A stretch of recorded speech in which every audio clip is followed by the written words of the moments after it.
they took care of Dad's every need. It's been a wonderful, wonderful group of folks, and we really appreciate it.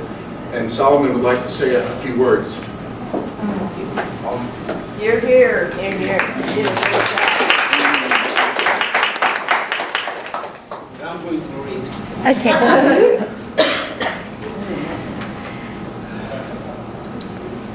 My family and I had the great privilege of knowing Admiral Cobb during the last 1.5 years of his life, when we were entrusted with the opportunity to care for him. Little did we know then that he would have an incredible impact on our lives. Within days of his arrival, he had charmed every one of us and quickly become the center of our household. His kindness, generosity, and friendship overwhelmed us. Whatever he did was worth emulating, and whatever he said was worth repeating. And we all got into the habit of quoting him a lot. There was never a dull moment with him around.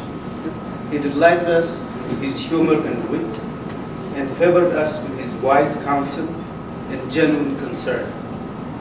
Admiral Cobb had all the virtues that make one a truly great human being. He had class, and was both a gentleman and a gentleman. He had many, many accomplishments in his life, both professional and personal, and yet he was exceedingly modest. He was genuinely one of a kind. As a man who ran 13 marathons, he liked to exercise at every opportunity. I often pleaded with him to please take a rest. And one day, he looked at me with a smile and said, "But I rest the most when I'm doing something." Thereafter, he would say, when he wanted to exercise, he would say, "Come, let us rest." Admiral Cobb loved his family so much.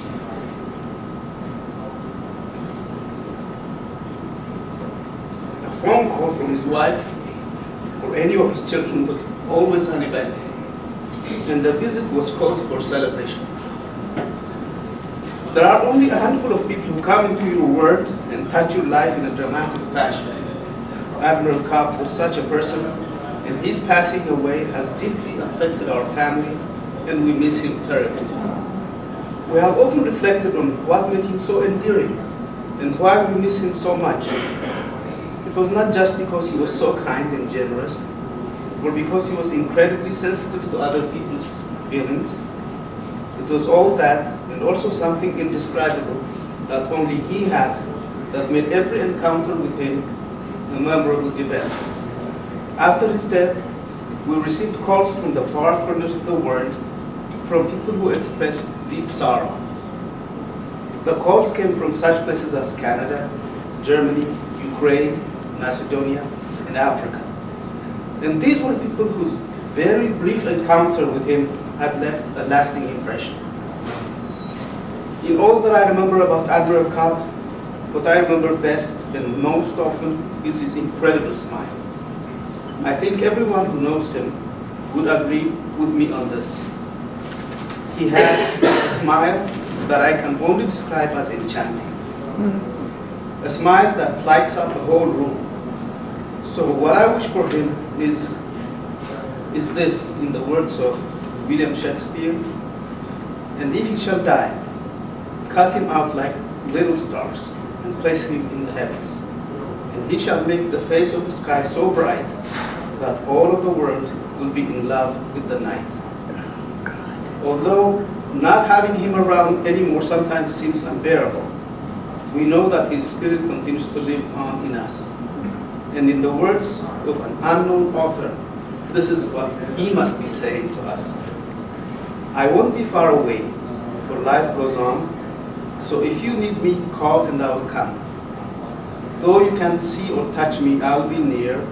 And if you listen with your heart, you'll hear all my love around you soft and clear. And then, when you must come this way home, I'll greet you with a smile and welcome home."